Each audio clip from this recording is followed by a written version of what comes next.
I'm not going to sit here and be like, there's no way a black woman could ever become president. It's stupid as fuck. Anybody could become president. It's just, do you have good policies or not? Are you a good, skilled orator of said policies or not?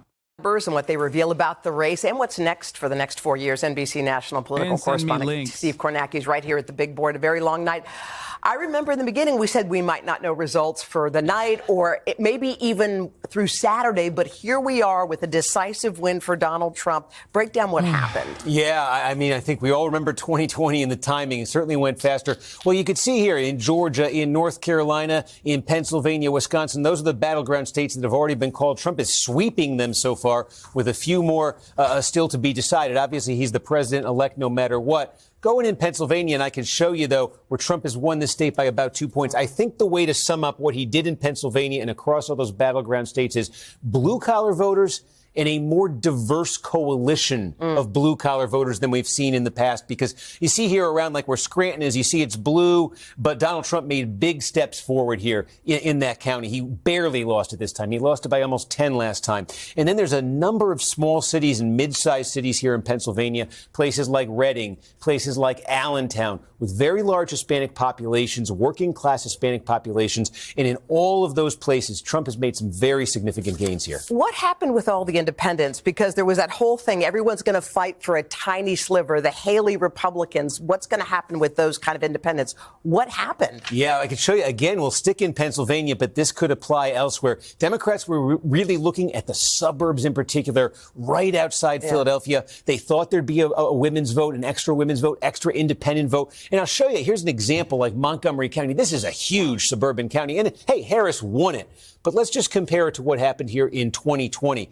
Joe Biden won this by even more. And in Democratic expectations coming into tonight in a place like Montgomery County was to win by an even bigger margin than Joe Biden had. They didn't even hit that number. Trump improved here. Let's talk about the blue states, because there are some crazy results that came out of these. You look at New York and you look at Illinois. Those were clear wins for Harris, but there are some Trump numbers in there that are surprising. Yeah, I did some double takes when I looked at some of these states. Let's go up to New York, and it remains a blue state here. Kamala Harris wins it. But just check out what New York looked like 4 years ago and typically looks like. Joe Biden won this by 23 points. Trump basically cuts that in half. He did something like that in New Jersey as well, in Illinois. And just to show you what that means nationally, he doesn't pick up any electoral votes because he didn't win those states. But here's what the national popular vote looks like right now. Trump is winning this by more than 5 million votes. Trump has literally been saying all year that hundreds of thousands of immigrants are murdering Americans every year. And I don't think I've ever heard a single Democrat say, actually, no, they're not. Yeah. The only thing I've heard from the Democrats is not saying that, but basically agreeing with it on principle and advancing advancing right-wing border bills and saying that they're going to be prosecuting the transnational gangs themselves. Still a lot to be tallied, but Trump is in very good position now to actually win the popular vote. Will you show us Illinois, too? Because something there happened as well. Look at this. Still some votes to come, but my goodness, a 4-point lead here for Harris with over 90% in. She's going to win the state, but wow. 17 points was Joe Biden's margin here 4 years ago. What about Hillary? I was just thinking about the gender gap everyone's been talking about. Okay, so go back to 2016, same thing here. 17 points for Clinton, 17 for Biden. And just look at that shift towards Donald Trump. Again, he doesn't pick up any more electoral votes. But in terms of the national popular vote, this does something very different than this. And what's still outstanding? What are we still waiting for? Yeah, so we're still waiting for some of those battleground states. I think the one that may be the most imminent is Michigan. We'll check in there. You can see Trump is leading by more than 100,000 votes. If Harris is going to reverse that, it's going to come out of where Detroit is here, Wayne County. But I can tell you that's a heck of a hill for her to climb there in Michigan. And then we've got Nevada, Arizona. They're just very slow counting states. But to show you what they look like, you know, Trump, they're about 2/3 in Arizona. Look at Nevada. Let's go up to Nevada, get that working. We got more than 90% in. Trump's ahead by 5 points there. No Republican has won out there in 20 years. So again, the possibility of Trump sweeping all 7 of these battleground states is very real. A decisive win. All right, Steve, thank you so much. Craig. Hey, thanks for watching. Don't miss the Today Show every weekday at 11 a.m. Eastern, 8 Pacific on our streaming channel, Today All Day. To watch. People on Twitter are saying they're recounting votes. Is that true? I mean, they'll probably try to institute a recount, but like the vote count hasn't ended yet, and it doesn't even fucking matter because Donald Trump is clearing the table. Don't listen to fucking Blue and On people. I haven't seen anything like that. It's over, okay? Please. Kamala Harris already fucking conceded today. Donald Trump is not just president-elect again. He just became $1 billion richer, at least on paper, as social media stock DJT surging ahead of the opening bell. In just moments ago, you can see that's not all that's up. The Dow now up nearly 1,300 points. All right, let's go over and talk to our friend Harry Etten, not looking at his 401k here, but looking at where and how the economy played in this election. Yeah, I wish I was $1 billion richer. Look, James Carville said it best. It's the economy, stupid. And take a look at how folks felt about the condition of the nation's economy. 67% of voters said not good or poor. Awfully difficult to win when that 67%. And how did those 67% of voters vote in this election? We see, look at this march. Yeah, you can't win. I mean, look at that. Donald Trump, what is that? That's a 40-point margin among those who said that the economy was not good or poor, and that was the vast majority of voters. Now, I want to dig in a little bit deeper. I want to look at Latino voters and what they said was the most important issue for them. Look at this. 40% of Latino voters said the economy was their number one issue. And how did they vote? Those who said the economy was the top issue?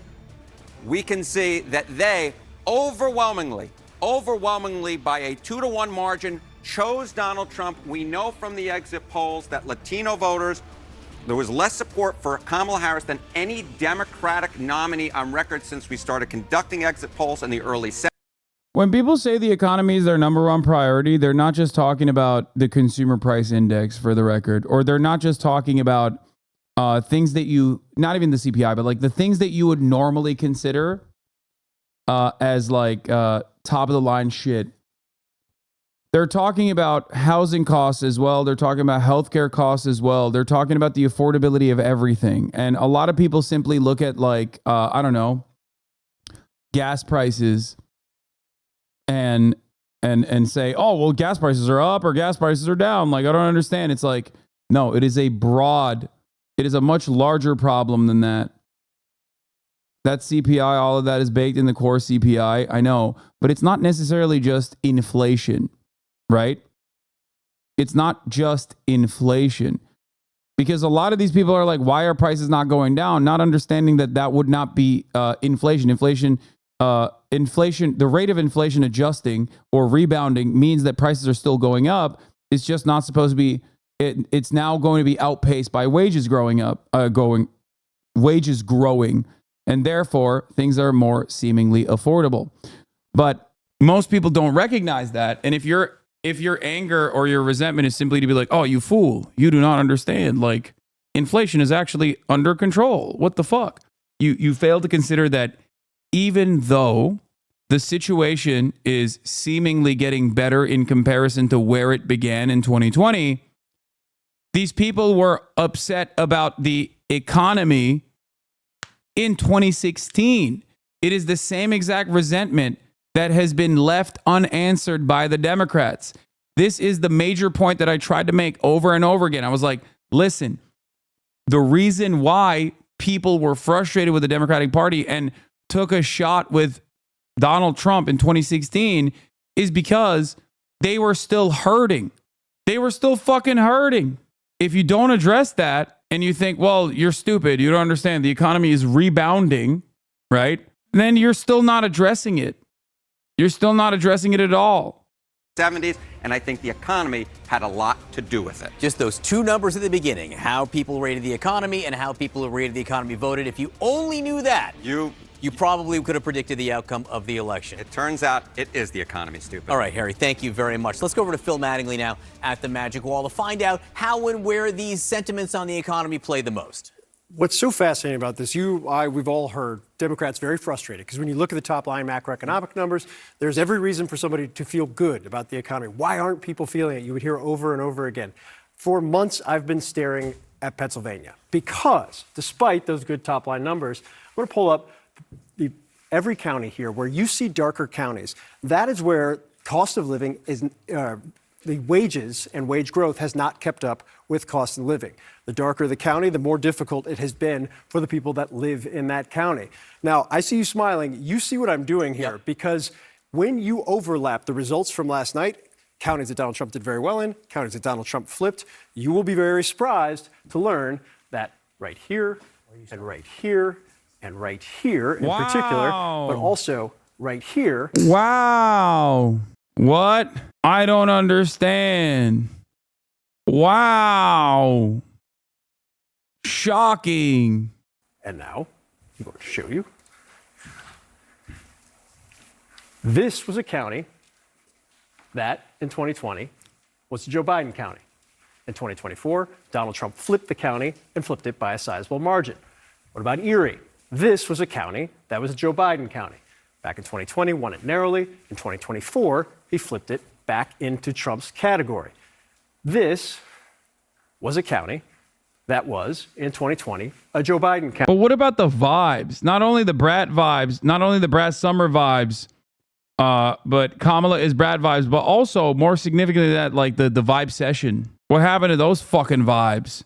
They just ain't voting for a black woman, nothing to do with the economy. Please, no, keep repeating that over and over again. You're right. We should not. The only answer, I like that this is the wokest way to just be like, we can never run a black person or a black woman for president. But you're saying it in a woke way, so it's okay, right?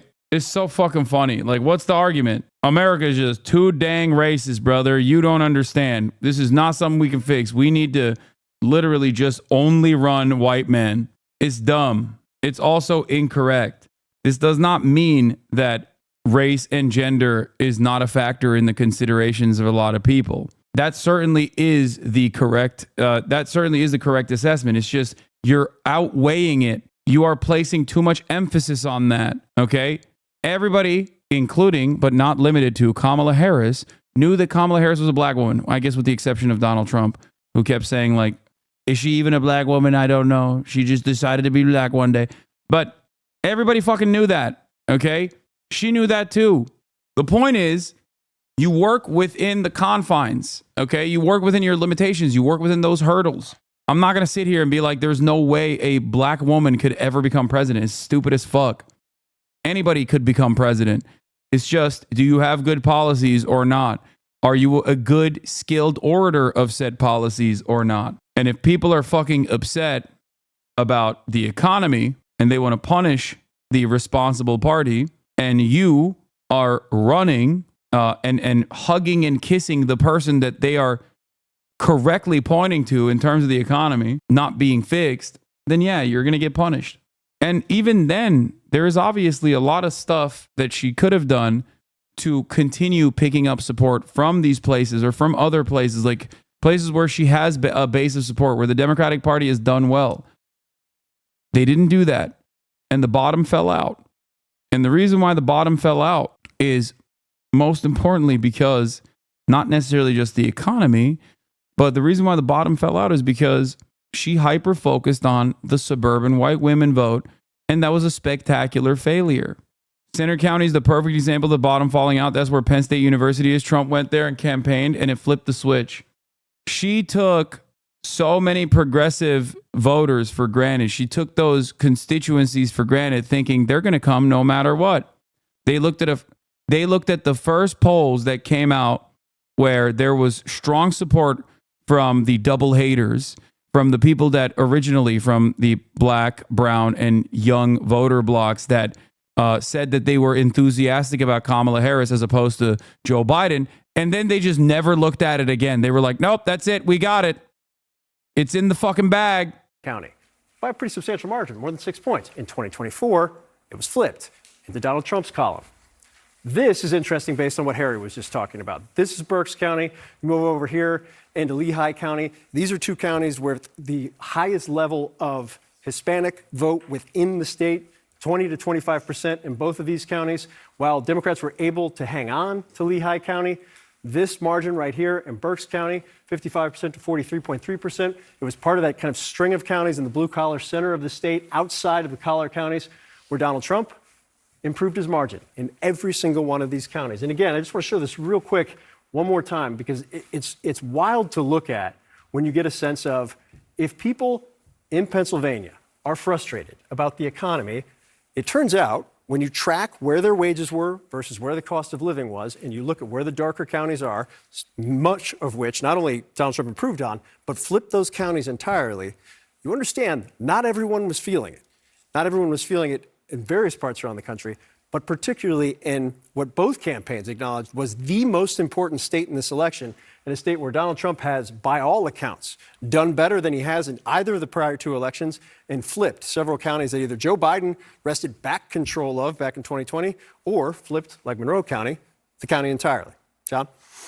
Such a good demonstration of how the economy mattered in the places that mattered most in this election. Let's now look at the right camera and also bring in our panel of experts here, starting with Matt Egan, because I got to say, investors like something this morning. Yeah, absolutely, John. Wall Street is starting this next Trump era with a bang. We see the Dow up more than 1,200 points. It's about 3% on track for the best day on a percentage basis in 2 years. I think part of what we are seeing is a relief rally. Investors around the world are relieved that someone has emerged here as the clear-cut winner. There were fears among CEOs and investors that this could. Am I doing the Republican tinfoil hat wearing shit when I think Elon Musk rigged it? Yes. This is an interesting take. As in 2016, it's likely another leftist wave is on the horizon now, while the previous one stagnated into pro-status quo social democracy. Being post-2020 and post-Gaza puts a new leftist wave on much better footing. Despite everything else, this is something to look towards. In its dying breath, all the 2016 wave could produce was an endorsement of Joe Biden, rejecting the uprisings from the very same year. But I think this is largely because the left simply didn't have much to offer budding radicals. It was itself already stagnated beforehand. Now the horizons of what's possible have been broadened, and people are less concerned with just picking from a list of 20th century ideologies to have historical debates. Broad change likely isn't happening soon, but local change and mutual protection is both possible and vital. First of all, before people say accelerationism is real, you need to understand something. This isn't accelerationism. The Democrats have already accelerated. The Democrats literally did this. They lost to Donald Trump. So now we have to deal with it. And in the sea of all of this chaos, the progressive movement in this country has an opportunity to once again revitalize and try to organize against the Democratic Party. And by that, I don't mean like set up a third party or some shit. I mean specifically organize against the establishment within the Democratic Party and try to capture more seats and more power within the Democratic Party by force. But even then, it probably won't be enough, and the Democrats will fight back tooth and nail, I think. Drag on for weeks or longer, that there could be social unrest, and that obviously would have created enormous uncertainty. But there's also an element of this that is relief that it is Trump that is the winner, because there are elements of the Trump agenda that are pro-business. Think about tax cuts, cutting red tape. That's why we've seen big bank stocks surging, because they're betting that Trump will cut regulation. That's why we're seeing crypto go straight up, and crypto and Bitcoin go straight up because of the red tape element. But market veteran Art Hogan. Do you really think accelerationism can work? I'm not saying this is accelerationist. The Democrats accelerated by losing to Trump again. Like, look at this fucking dildo, dude. Your body, my choice forever. These fucking Nazis are celebrating this shit. Like, what do you have to say to that other than it's already accelerated? It's nothing that the left could do. It's not like the left pushed for this. I don't know how else to describe this process to you. Shit is already accelerated, and it's not the fault of the left at all. He told me this morning that he thinks that some of this enthusiasm could actually be short-lived, because there are also elements of the Trump agenda that are not pro-business, such as getting into fights with CEOs, massive tariffs, massive deportations, and a skyrocketing deficit. For now, though, investors are not paying any attention to those negatives, or they're betting that those campaign promises are not going to become a reality. Right now, the focus is on the positives. So I'm not saying that investors and that Art Hogan aren't real people, because they are. By definition, they're all people. But, Professor, I am curious. If you're waking up today, one of these swing states or anywhere in this country, wondering, gosh, what's going to change for me economically now that Donald Trump is going back to the White House? What should you be thinking?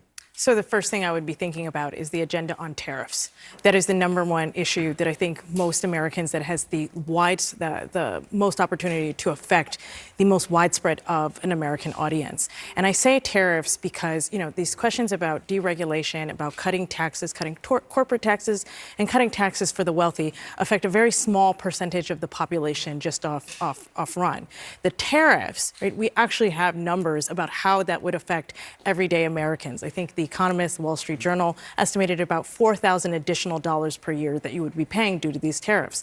So if I'm an American, and I'm an average everyday American, I want to know what these tariffs are going to look like, when they're going to go into effect, how they are going to affect my bottom line, and really be worrying about that. So the real question is, will Trump actually be able to push that through? Or is that something that, say, the Republican Party decides they want to hold him on and not allow him to do? You know, Mark, it's interesting. You know, prices aren't going to go down. I mean, inflation may be stable at 2%, which is a good number for inflation, but prices aren't going to drop. And frankly, people shouldn't want prices to go down on things, because then you get into a deflationary cycle, and Matt can go on for hours about how that's not great for an economy either. But will there come a point in the next 6 months where some of these economic trends that have been positive over the last few months begin to sink in, and then who gets credit? Will it be Donald Trump because he's the guy there? Well, he'll certainly take credit for it, as he's took credit for all the economic successes during the Biden administration. But I mean, look, this is what I think we have to really think about. We discuss the word mandate. We talk a lot about it. We're going to hear a lot about it when it comes to economic policies over the next 6 to 8 months. But this is the reality. 75% of Americans thought, or at least told us, that they faced either some kind of moderate or severe hardship because of inflation. 3/4 of Americans. You know, how does Kamala Harris go up against those winds? Those are headwinds that are impossible to break through. But this is what is really interesting in it all. Going into the election last night, Kamala Harris had a better favorability rating than Donald Trump. So keep that in mind. Donald Trump's favorability rating was 44%. Kamala Harris's was 48%, and he still won, and won so decisively. Again, why? Because people are feeling it in their pocketbook. Yep. And the question they want to know is, when's that going to change for me, and will Donald Trump change it quickly? Hey, if you like this video, please subscribe and hit that bell so you don't miss out on any future videos.